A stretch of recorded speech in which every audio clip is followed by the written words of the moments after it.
ಕಳೆದ 3 ದಿನಗಳಿಂದ ಒಂದು ವಿಷಯ ತುಂಬಾ ವೈರಲ್ ಆಗ್ತಿದೆ. ಅದೇನಂದ್ರೆ ಮೋದಿಜಿ ಚೀನಾದಲ್ಲಿ ಇದ್ದಾಗ ಅವರನ್ನ ಸಿಲಿಯೆ ಏಜೆಂಟ್ ಕೊಲ್ಲೋಕೆ ಪ್ರಯತ್ನ ಮಾಡಿದ್ದಾನಂತೆ. ನಿಜಕ್ಕೂ ಆಗಸ್ಟ್ 29ರಿಂದ ಸೆಪ್ಟೆಂಬರ್ ಮೊದಲ ವಾರದ ಮಧ್ಯೆ ಮೋದಿಜಿ ಜಪಾನ್ ಮತ್ತು ಚೀನಾಗೆ 4 ದಿನಗಳ ಭೇಟಿ ಮಾಡಿದ್ರು. ಈ ಪ್ರಕ್ರಿಯೆಯಲ್ಲಿ ಆಗಸ್ಟ್ 31ರಂದು ಚೀನಾದ ಶಾಂಘೈಯಲ್ಲಿ ಎಸ್ಸಿಒ ಸಮಿಟ್ಗೆ ಹಾಜರಾದ್ರು. ಸಮಿಟ್ ಮುಗಿದ ಮೇಲೆ ಪ್ರೋಟೋಕಾಲ್ ಪ್ರಕಾರ ಎಲ್ಲರೂ ತಮ್ಮ ತಮ್ಮ ಸೆಕ್ಯೂರಿಟಿಯೊಂದಿಗೆ ಹೋಗ್ತಾರೆ. ಆದ್ರೆ ಈ ಬಾರಿ ಕಟ್ಟಡದ ಹೊರಗೆ ಪುಟಿನ್ಜಿ ಬರೋಬ್ಬರಿ 15 ನಿಮಿಷ ಕಾಯ್ತಾ ನಿಂತರು ಮೋದಿಜಿಗಾಗಿ. ಕಾಯ್ತಾ ನಿಂತು ಅವರನ್ನ ಕಾರಿಗೆ ಕೂರಿಸಿಕೊಂಡು ಒಟ್ಟು 45 ನಿಮಿಷಗಳ ಕಾಲ ಪ್ರಯಾಣ ಮಾಡಿದ್ರು. ಇದು ಯಾವುದೇ ಪ್ಲಾನ್ನಲ್ಲಿ ಇರಲಿಲ್ಲ. ಸಾಮಾನ್ಯವಾಗಿ 2 ದೇಶಗಳ ಮಧ್ಯೆ ಭೇಟಿಗಳು ಮುಂಚಿತವಾಗಿ ನಿಗದಿಯಾಗ್ತವೆ. ಆದ್ರೆ ಇಲ್ಲಿ ಕಾರ್ನಲ್ಲಿ 45 ನಿಮಿಷಗಳ ಚರ್ಚೆ ಯಾಕೆ ನಡೆಯಿತು ಅಂತ ಅಂದು ಯಾರಿಗೂ ಅರ್ಥವಾಗಲಿಲ್ಲ. ಏಕೆಂದರೆ ಇಬ್ಬರೂ ಇಂಡಿಯಾ ರಷ್ಯಾ ಬೈಲ್ಯಾಟರಲ್ ಭೇಟಿಗೆ ಹೋಗ್ತಿದ್ದಾರೆ. ಅಲ್ಲಿ ಮಾತಾಡಿಕೊಳ್ಳಬಹುದಿತ್ತಲ್ಲವೇ? ಆದ್ರೆ ಕಾರ್ನಲ್ಲಿ ಚರ್ಚೆ ಯಾಕೆ ಅಂತ ಅಂದು ತುಂಬಾ ಜನಕ್ಕೆ ಅನುಮಾನ ಬಂತು. ಇದಾದ ಮೇಲೆ ಟ್ರಂಪ್ ರೆಚ್ಚಿಪೋಯಿ ಟ್ವೀಟ್ಗಳು, ಪೋಸ್ಟ್ಗಳು ಹಾಕಿದ್ರು. ಅಂದು ಇದನ್ನ ತುಂಬಾ ಜನ ಲೈಟ್ ತಗೊಂಡ್ರು. ಏಕೆಂದರೆ ಇಂಡಿಯಾ ರಷ್ಯಾ ಬಾಂಡಿಂಗ್ ಇನ್ನಷ್ಟು ಹೆಚ್ಚಾಗ್ತಿದೆ ಅಂತ ಭಾವಿಸಿದ್ರು. ಮೀಡಿಯಾ ಚಾನೆಲ್ಗಳಿಂದ ಮೀಮ್ ಪೇಜ್ಗಳವರೆಗೆ ಈ ಸುದ್ದಿ ವೈರಲ್ ಆಯ್ತು. ಆದ್ರೆ ಅದೇ ದಿನ ಇನ್ನೊಂದು ಘಟನೆ ನಡೆದಿತ್ತು. ನಮ್ಮ ಪಕ್ಕದ ದೇಶ ಬಾಂಗ್ಲಾದೇಶದ ರಾಜಧಾನಿ ರಾಕಾದಲ್ಲಿ ಯುಎಸ್ ಸೀನಿಯರ್ ಆರ್ಮಿ ಅಧಿಕಾರಿ ಟಿಜೆ ಜಾಕ್ಸನ್ ಸತ್ತು ಹೋದ್ರು. ಅವರು ಸುಮಾರು 50 ವರ್ಷದವರು. ಒಬ್ಬ ದೇಶದ ಮಿಲಿಟರಿ ವ್ಯಕ್ತಿ ಮತ್ತೊಂದು ದೇಶದಲ್ಲಿ ಸಾಯ್ತಾರೆ ಅಂದ್ರೆ ಅದು ದೊಡ್ಡ ವಿವಾದವಾಗ್ತದೆ. ಅದು ಅಮೆರಿಕದ ರೆಡ್ಚೋರ್ಡ್ನಲ್ಲಿ ಇರುವ US army special operations command ಹೆಡ್ಕ್ವಾರ್ಟರ್ಸ್ಗೆ ಸೇರಿದ ಅಧಿಕಾರಿ ವೆಸ್ಟರ್ನ್ ಡಾಕಾ ಹೋಟೆಲ್ನಲ್ಲಿ 808ನೇ ರೂಮ್ನಲ್ಲಿ ಇರೋದು ಏನು? ಈ ಸುದ್ದಿ ಅಂದು ಸ್ವಲ್ಪ ವೈರಲ್ ಆಯ್ತು.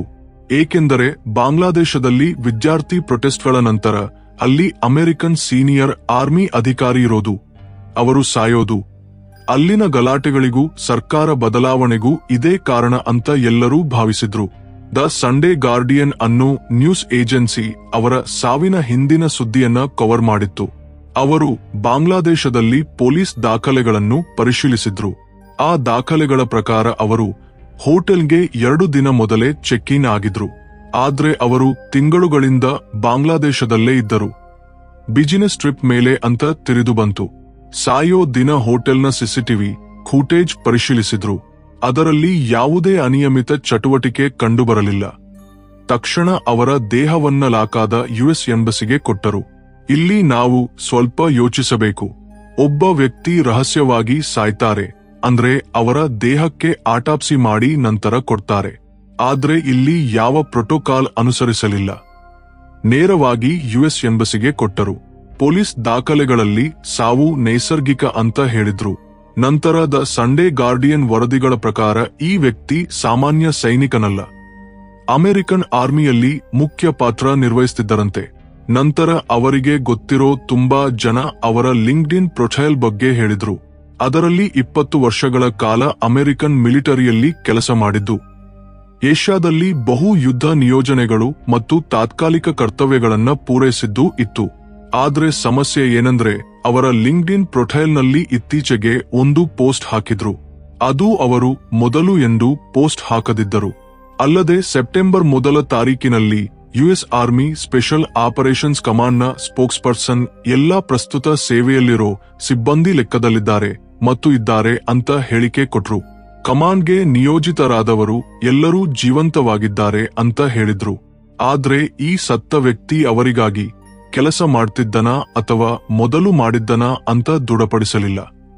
ಅಲ್ಲದೆ ಲಾಕಾದಲ್ಲಿ ಯಾವ ಆಪರೇಷನ್ ನಡೆಯುತ್ತಿಲ್ಲ ಅಂತ ಹೇಳಿಕೆ ಕೊಟ್ರು. ಇದಾದ ಮೇಲೆ ಸೋಷಿಯಲ್ ಮೀಡಿಯಾದಲ್ಲಿ ಇನ್ನೊಂದು ಸುದ್ದಿ ವೈರಲ್ ಆಯಿತು.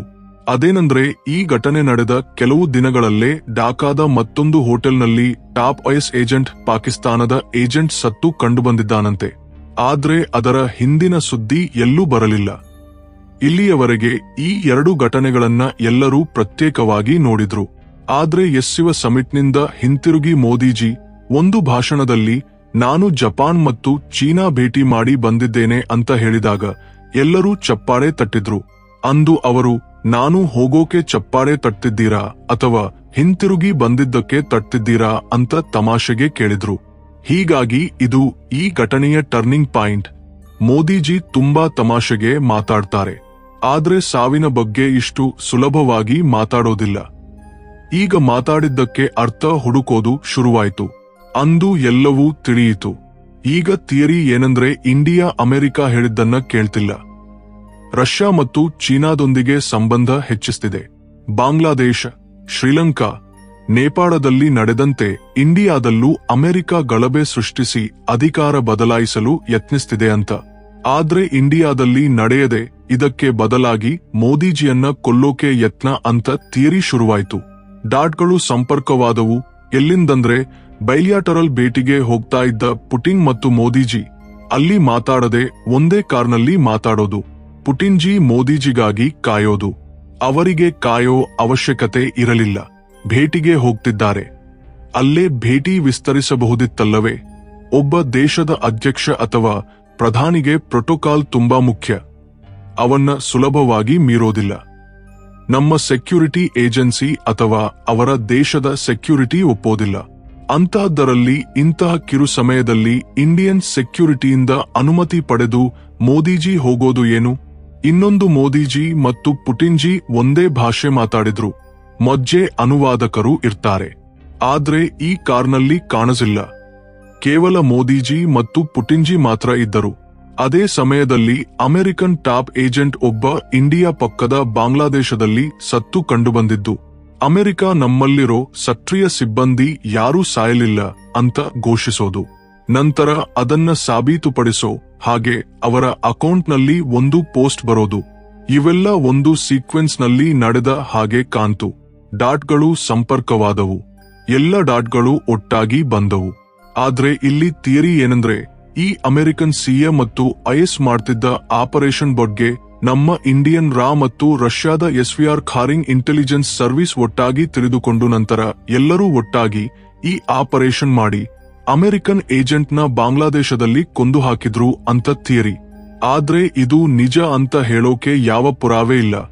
ಶೂನ್ಯ ಪುರಾವೆಗಳು. ಕೇವಲ ಒಂದೇ ಸಮಯದಲ್ಲಿ ನಡೆದ ಸೀಕ್ವೆನ್ಸ್ಗಳನ್ನ ಸಂಪರ್ಕಿಸಿ ತಂದ ಒಂದು ಥಿಯರಿ ಇದು. ಇಂಡಿಯಾ ಅಥವಾ ಯುಎಸ್ ಯಾವುದೇ ಸಾರ್ವಜನಿಕ ಹೇಳಿಕೆ ಕೊಡೋದಿಲ್ಲ. ಆದ್ರೆ ಇದು ನಿಜವೋ ಅಲ್ಲವೋ ಅಂತ ನಮ್ಗೆ ಹೇಗೆ ತಿಳಿಯುತ್ತದೆ ಅಂದ್ರೆ, ನಿಜಕ್ಕೂ ನಮಗೆ ತಿಳಿಯೋ ಅವಕಾಶ ಶೂನ್ಯ. ಆದ್ರೆ ಒಂದು ಮಾತ್ರ ಹೇಳಬಹುದು, ಇವೆಲ್ಲವನ್ನ ಸುಲಭವಾಗಿ ಕಡೆಗಣಿಸೋಕೂ ಆಗಲ್ಲ. ಯಾಕೆಂದು ಹೇಳ್ತೀನಿ ನೋಡಿ. 26 ಜನವರಿ 2025ರಂದು ಯುಎಸ್ ಅಧ್ಯಕ್ಷ ಡೊನಾಲ್ಡ್ ಟ್ರಂಪ್ ಒಂದು ಎಕ್ಸಿಕ್ಯೂಟಿವ್ ಆರ್ಡರ್ಗೆ ಸಹಿ ಹಾಕಿದ್ರು.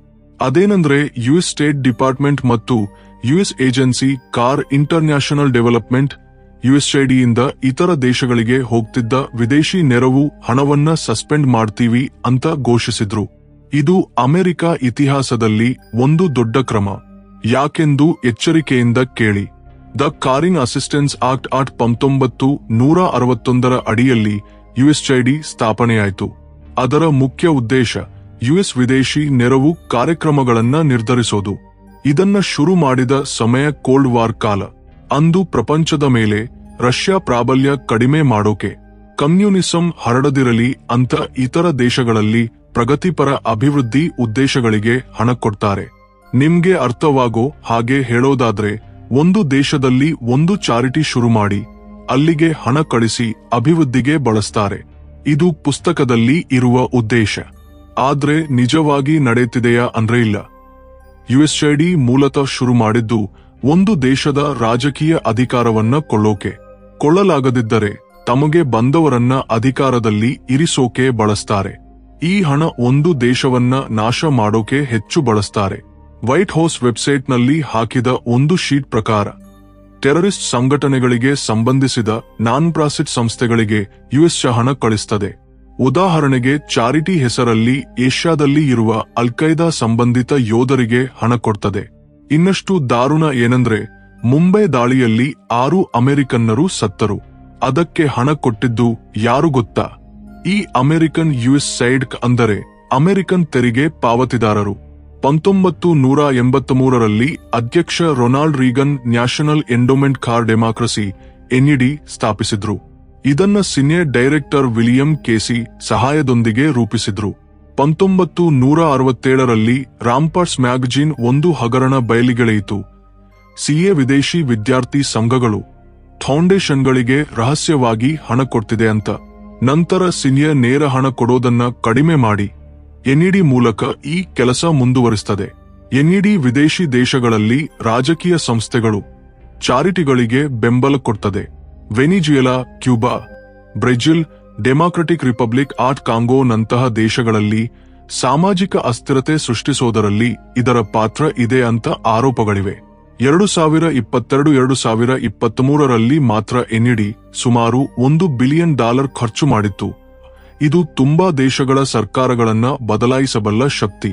ಅಮೆರಿಕಾದ ದೀರ್ಘಕಾಲಿಕ ಗುರಿ ಪ್ರಪಂಚ ಆಧಿಪತ್ಯ.